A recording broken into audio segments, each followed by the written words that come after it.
Bonjour à tous, ravi de vous retrouver. Nous sommes dans le 3e arrondissement de Paris pour faire une expérience extraordinaire aujourd'hui.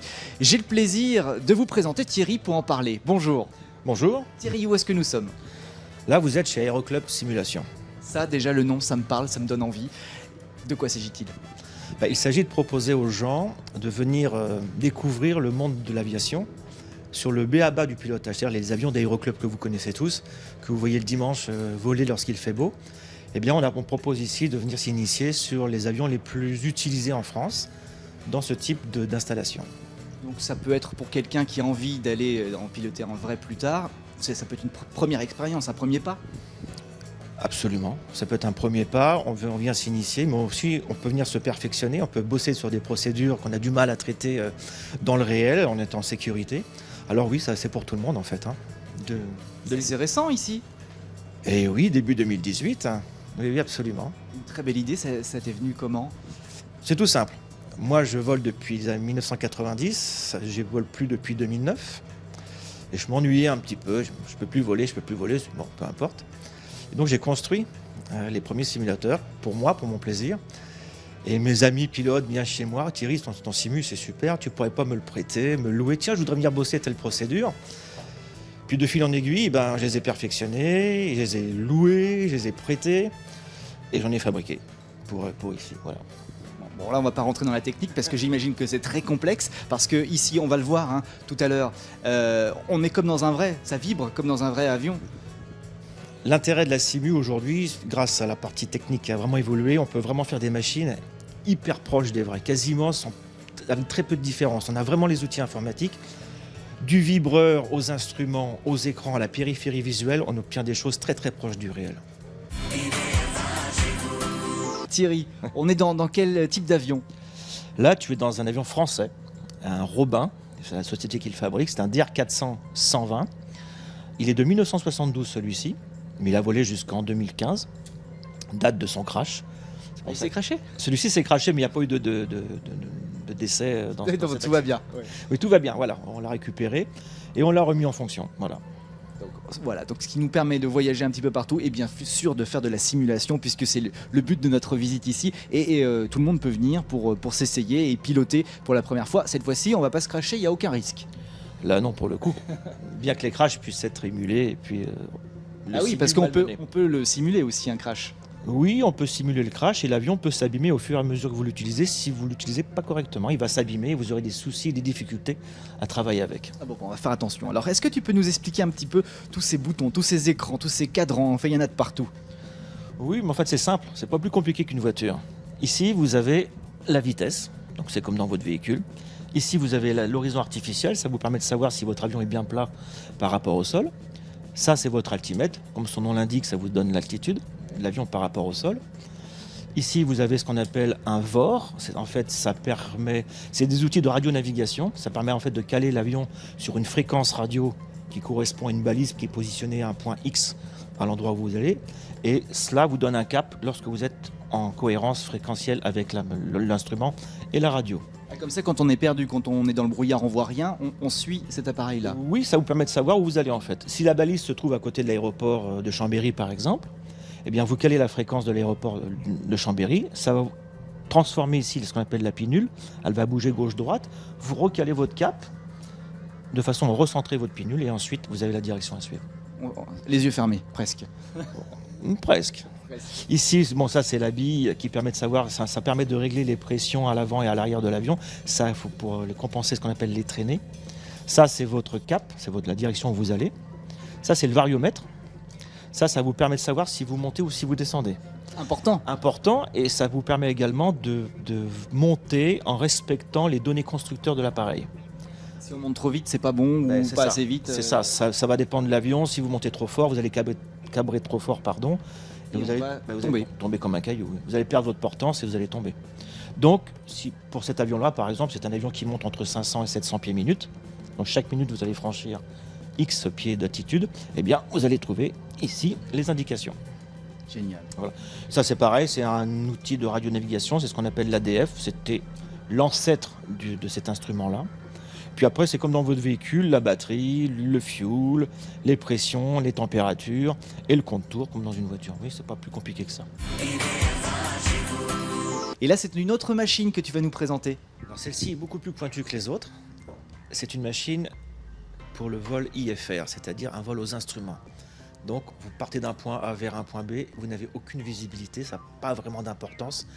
Tout est géré avec les instruments. Comme dans la nuit, par exemple.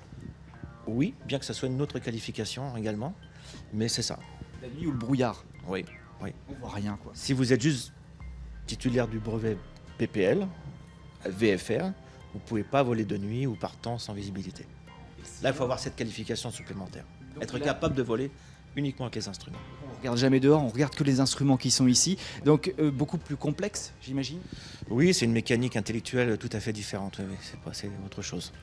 À quel âge on peut commencer à étudier pour passer un brevet de pilote? 14 ans. Ah oui, c'est jeune. Oui, mais enfin à 14 ans, vous allez dans un aéroclub, vous vous inscrivez, vous commencez à travailler en préparation de votre brevet. À 15 ans, vous avez le droit de voler à 30 km autour de chez vous. Et à 17 ans, vous pouvez partir partout où vous avez envie. On peut piloter un avion avant une voiture, en fait. Affirmatif. C'est génial. Alors ici, la différence. Bon, il y a toujours autant de cadrans, autant de boutons. Et ils vont tous être extrêmement importants. Avec ça, bon, il n'est pas allumé, mais j'imagine que c'est le GPS. C'est ça, c'est les GPS aujourd'hui tactiles, à l'instar des smartphones, c'est la même chose. On zoome, on dézoome, on clique comme on veut. Là, c'est pareil, c'est l'instrument de navigation principal qui remplace en fait tout le reste. Vous voyez, ça, maintenant, c'est plus des instruments de secours. Et tout se passe avec cet instrument qu'on appelle un Aspen pour le coup. Mais là, c'est comme les voitures. Vous savez, les avions, il y a plein d'instruments, plein de marques différentes. Il n'y a pas un modèle qui se ressemble. Les appareils, les instruments font la même chose, mais c'est designé différent, c'est proposé de façon différente. Donc ça dépend des avions. Ça, c'est un Beechcraft Baron 58. C'est un bimoteur qui est très connu dans le monde, en place depuis 1955, donc c'est pas d'aujourd'hui.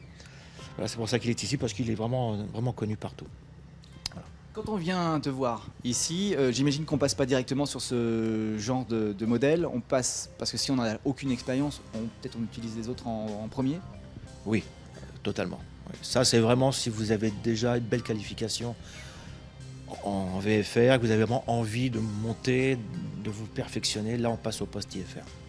Les gens qui viennent ici, ce sont des amateurs, des gens qui n'y connaissent rien aussi, qui ont envie de tester simplement, et d'autres des professionnels qui veulent se perfectionner. Vous avez tout dit, c'est exactement ça. Du novice au passionné, à l'élève pilote, à la personne qui veut bosser ou se perfectionner sur des procédures, il est le bienvenu. C'est un endroit extraordinaire pour tous les passionnés d'aéronautique ou même ceux qui veulent se lancer ou s'initier. On va pouvoir prendre les commandes d'un avion extraordinaire ici, un des peut-être des plus connus en France ou dans le monde même. Dans le monde, c'est l'avion le plus vendu dans le monde, tout le monde le connaît, que ce soit dans les films, les publicités ou des aéroclubs, vous n'avez pas un aéroclub qui n'a pas un Cessna 172 chez lui. Et là, il est chez vous. Yes, on l'a reproduit à 90% à l'original. Et donc, quand vous êtes à l'intérieur, vous êtes vraiment dans votre petit Cessna, prêt à partir. Alors, ici, il y a beaucoup plus d'écrans que dans le précédent qu'on avait vu tout à l'heure, parce que là, on va voler à vue, j'imagine. On vole à vue, c'est pour cela que vous avez 2 écrans supplémentaires pour vraiment avoir les 225 degrés de périphérie. C'est important lorsqu'on est en visuel de pouvoir vraiment savoir où est-ce qu'on se trouve. Là, on est où là exactement, parce qu'il y a des écrans. Là, vous êtes à Chambéry. D'accord. Très bien. Alors ça se passe comment quand on vient ici? La durée du vol, comment ça se passe pour quelqu'un qui n'a jamais touché un manche? Il y a 3 formules principales. Vous avez un quart d'heure, une demi-heure et 1 heure. Donc vraiment, voilà, c'est assez large. Ça va du tour de piste à la navigation, ce qui permet en fait de graduer la façon dont on va utiliser l'appareil. Simplement avec un simple tour de piste, donc on va se servir des choses très basiques. Et quand on prend 1 heure, on peut aller beaucoup plus loin, on développe la navigation, on développe aussi le travail avec les instruments, on s'interface avec tous les systèmes. Donc voilà, il y en a un peu pour tout le monde. Et on n'est pas tout seul évidemment, on n'est pas perdu tout seul là-dedans à utiliser ça. Hein. Non, du tout, sauf si vous êtes certifié au niveau des simus. Non, vous êtes avec un instructeur qui est avec vous, qui vous accompagne depuis le briefing jusqu'à l'atterrissage. Il sera d'ailleurs avec vous avec ce petit instrument, qui est un casque de pilote, et vous serez interfacé avec lui, comme dans la réalité, avec cette petite chose sur votre tête. Il va vous accompagner pendant tout le vol. Il faut parler anglais pour parler à la tour de contrôle ou pas forcément? D'ailleurs, en France, on parle en français ou on parle anglais? français. On parle français. Sur les grosses installations comme Charles de Gaulle, en fait, le contrôleur va s'adapter à son interlocuteur. Voilà. Il peut, même si le contrôleur aérien est français, il peut quand même s'adresser en anglais. Vous êtes censé, quand vous êtes pilote de ligne, pouvoir traiter les deux langues, le français et l'anglais. C'est juste... C'est pas la même chose dans les petits avions où là c'est français. D'accord. Bon, ça m'arrange. C'est bien. En français. On va faire en français, hein? Oui. Je suis à l'Aéroclub Simulateur et dans un vrai aéroclub autour de moi, toujours avec Thierry. Ben ça y est, on va démarrer. On est vraiment comme dans un vrai là. Ça y est, ça avance. Donc toi tu pilotes, t'as tout comme dans un vrai avion, hein. Ah là j'ai 100% de ce qu'il y a dans le véritable appareil, absolument. Donc là qu'est-ce qu'on fait là? On Là est je parti. suis sur la phase de roulage, je pars du parking où j'étais stationné et je m'en vais sur la piste en remontant le taxiway de façon à me positionner dans l'axe pour que je sois prêt au départ. Donc là tu Pour toi. utilises tes deux mains. Là j'utilise mes deux mains, surtout les pieds en fait, je me déplace, tu vois. Un avion se dirige sur le sol grâce au palonnier. Donc je vais à droite, à gauche, mais pas avec le volant comme dans une voiture, mais avec les pieds. Donc là je pousse à droite pour aller à droite, etc. Je ne touche pas le volant. Et je joue avec la manette des gaz de façon à accélérer ou décélérer selon ce que j'ai besoin de faire. Voilà, on arrive sur l'axe. Voilà, je vais bientôt être prêt au décollage. Donc t'as pas ton casque, mais en fait là t'es sûr, la piste est libre, hein, on peut y aller, on va pas se Alors, faire écraser. Dans la vraie vie, je me serais arrêté à ce qu'on appelle le point d'attente, le point d'arrêt. Et là, j'aurais demandé la confirmation de pouvoir partir et j'aurais attendu l'autorisation de la tour pour décoller. D'accord. Donc là on est au seuil de piste, C'est ça. tu mets les gaz et on est parti en fait. Et ben on y va. Ok. C'est parti. Vas-y. Allez, décollage C'est parti. immédiat. Donc voilà. Elle est abîmée la piste hein, quand même. À force de poser, oui, ça Ouais. abîme un petit peu. Alors on va décoller quand la vitesse de rotation la vitesse va atteindre 65 nœuds. Ça fait partie c'est le constructeur qui indique Ouais. ça. Ça, en fait, la vitesse de décollage, la façon dont tu vas monter est complètement tributaire de la façon dont l'avion est construit, hein. Voilà, 60 degrés, donc 60 nœuds, pardon, j'y vais, c'est Et parti. là tu tires sur le manche. Voilà, et regardez, on va partir. Ah, faut pas tirer trop vite j'imagine parce que sinon la queue va toucher. C'est ça. Donc on fait vraiment attention, on y va cool. Voilà, c'est parti. Et on est vraiment comme dans un vrai parce que ça vibre et tout, hein, c'est génial. Voilà, on est parti. Donc tu vois, comme je te disais tantôt, on fait attention à respecter le taux de montée du constructeur entre 500 et 700 pieds minutes. Je pourrais faire plus, mais là je vais me mettre en danger, je vais cabrer, hop, je risque de tomber. Oui parce que si on cabre trop, il n'y a plus de portance sur les C'est ailes ça. et on tombe. Ouais, t'as un véritable caillou, tu tombes par terre. Quoi, hein. Ah ouais. Donc là en un quart d'heure, 20 minutes, on a le temps de décoller déjà quand on vient te voir. En un quart d'heure, on fait ce qu'on appelle un tour de piste, qui est une procédure de travail dans la réalité. C'est pour s'entraîner, on décolle, on tourne, et hop, on se repose. D'accord. Ah, ça prend un petit quart d'heure et ça permet de bosser. Donc voilà, et déjà d'appréhender la machine. En tout cas, c'est très très beau. Je suis à Aéroclub Simulation avec Vincent, bonjour, Bonjour Olivier, qui va être mon instructeur aujourd'hui. exactement. Mais tout ça en s'amusant, parce que c'est le but aussi du lieu. Absolument, si on peut s'amuser à apprendre quelque chose, c'est un peu la philosophie du lieu, donc c'est ce qu'on va essayer de faire aujourd'hui. Avec quelque chose un petit peu différent des autres lieux où on peut accéder à des simulateurs. Ici, on a vraiment des avions sur lesquels on pourrait peut-être éventuellement un jour piloter, si on va un petit peu plus loin. Absolument, c'est la différence des autres simulateurs où la plupart du temps c'est sur des avions de ligne, des choses comme ça. C'est des machines qui sont très complexes à gérer et là on a une philosophie qui est de piloter des avions qui sont accessibles entre guillemets au grand public et donc l'idée voilà c'est de s'amuser puis de repartir en ayant appris quelque chose. Alors j'ai pris la place d'un novice, comme vous, si vous venez, vous viendrez ici à ma place. On n'y connaît rien, je n'y connais rien, je sais juste que ça s'appelle un manche devant moi, ici j'ai des cadrans, mais je suis quand même en situation grâce aux écrans autour de moi. Et donc vous allez m'aider, et on commence par quoi? Eh ben, on va essayer de décortiquer tout ça, parce que effectivement, quand on arrive dans un avion, ça ressemble un peu à un sapin de Noël. Il y a des écrans, des cadrans partout, donc on va essayer de décortiquer un petit peu tout ça, voir un peu quels sont les instruments principaux qu'on va pouvoir utiliser pour piloter, faire un pilotage de base avec notre avion. Bon, allons-y alors, on commence par le premier. Eh ben moi, je commencerai pas par un cadran, je commencerai avec les pieds. Ah oui, parce que j'avais pas vu qu'il y avait des pédales aussi. Ah, il y en a de partout, quoi. On voit que Exactement. tout sert en fait. En fait, un avion, ça se pilote avec les mains, mais ça se pilote aussi avec les pieds.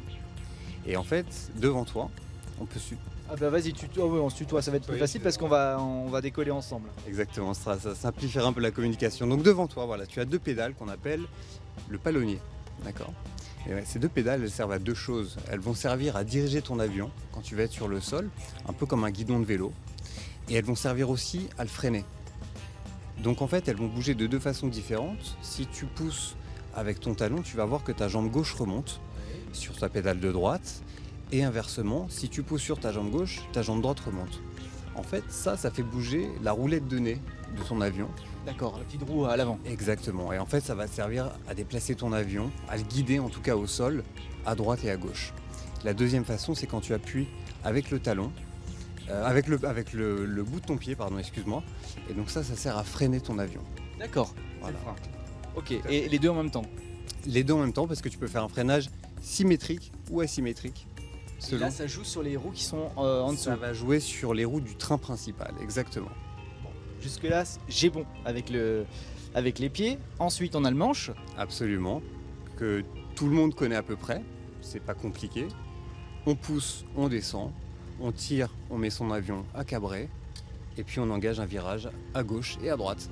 Et donc ça marche uniquement en vol parce que donc on a dit que les roues se pilotaient avec les pieds. Exactement. Exactement. Très bien. Ensuite, il y a plein d'écrans devant nous, plein de cadrans. Alors on va pas se servir de tous les cadrans pour ce premier vol, d'accord? On va se servir de quelques instruments qui vont être nos instruments principaux. Ici, tu as ce qu'on appelle ton badin, en fait, c'est ton indicateur de vitesse. Il va pouvoir te dire à quelle vitesse ton avion évolue, ce qui va nous servir à savoir à quel moment on peut tirer le manche pour le faire décoller. Ici, tu as ton altimètre, donc qui va t'indiquer ton altitude, comme son nom l'indique. Et puis ici, tu as ce qu'on appelle ton vario. En fait, c'est ton indicateur de montée ou de descente. Alors, il va être positif de ce côté et négatif de celui-là. C'est un instrument qui est très important, on va voir pourquoi.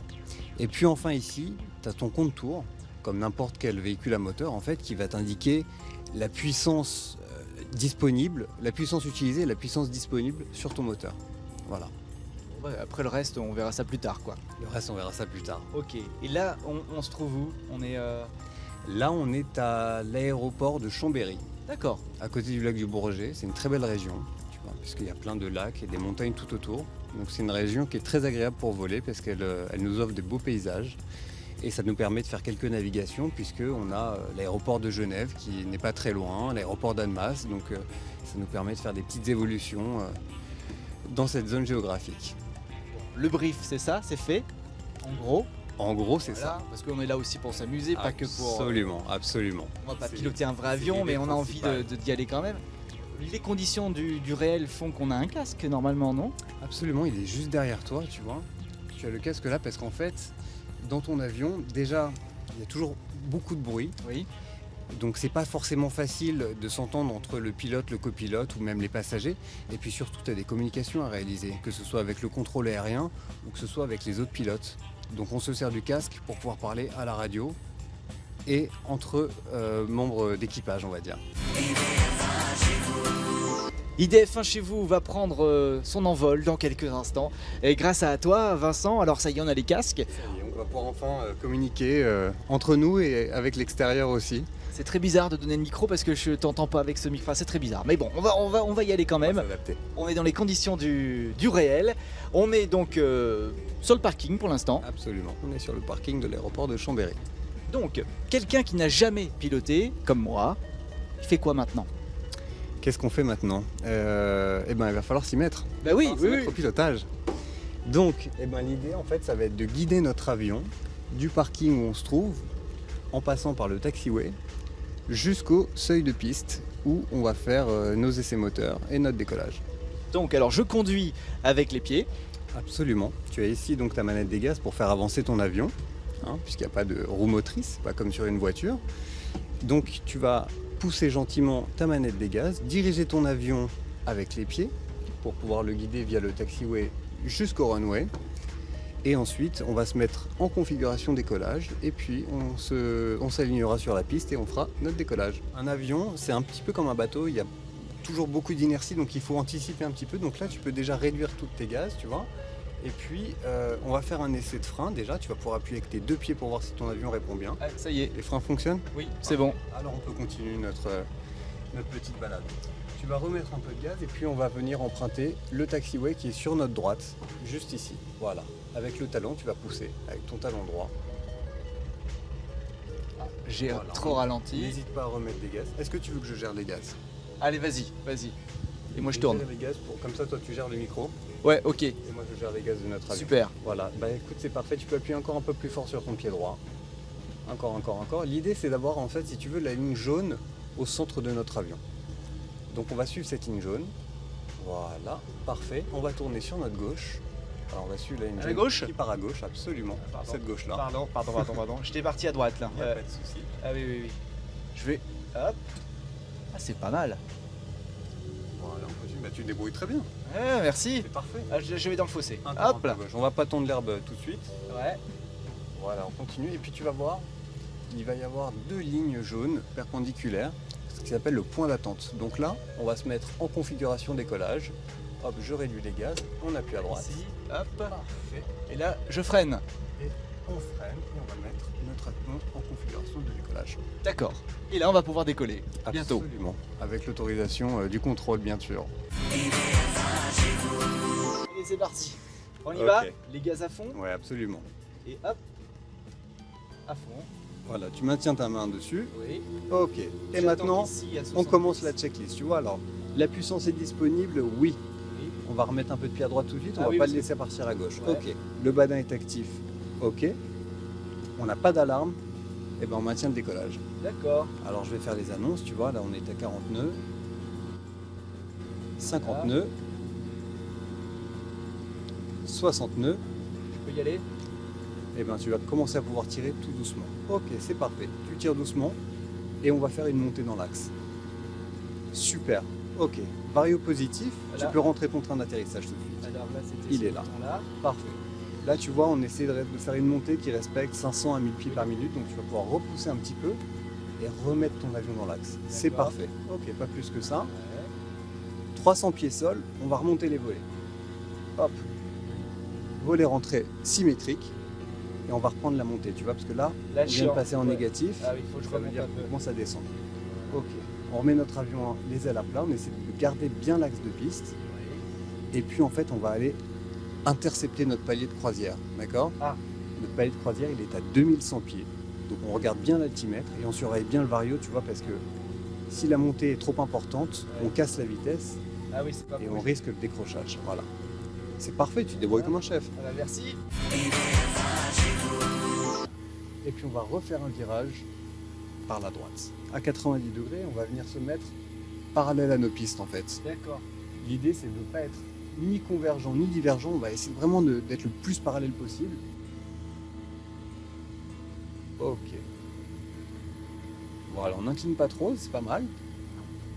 Voilà, juste comme ça. Et puis on revient. On se remet les ailes à plat. Voilà, est-ce que tu vois ta piste là-bas? Oui.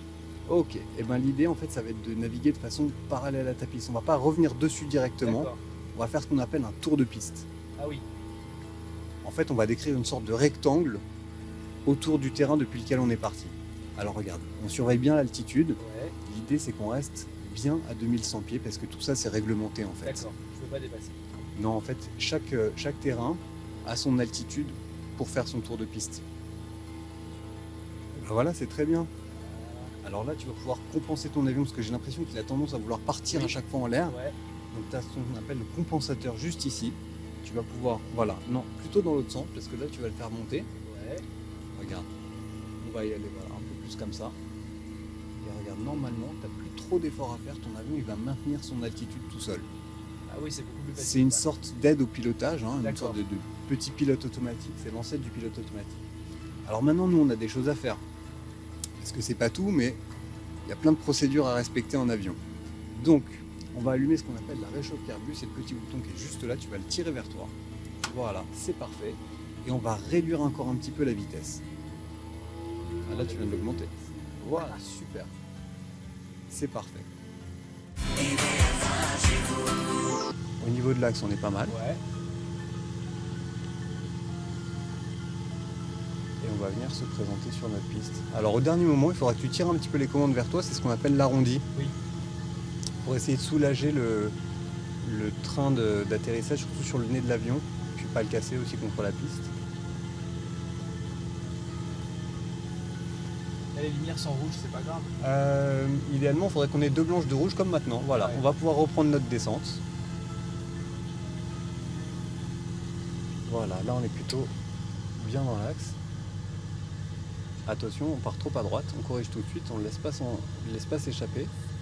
Voilà, et on repart à droite tout de suite. Voilà, tu vois, il faut anticiper un peu plus, Ah oui. un peu plus. Voilà, pas plus que ça, on repart à gauche. Et à l'arrondi. Alors presque, maintenant ça va être pas mal.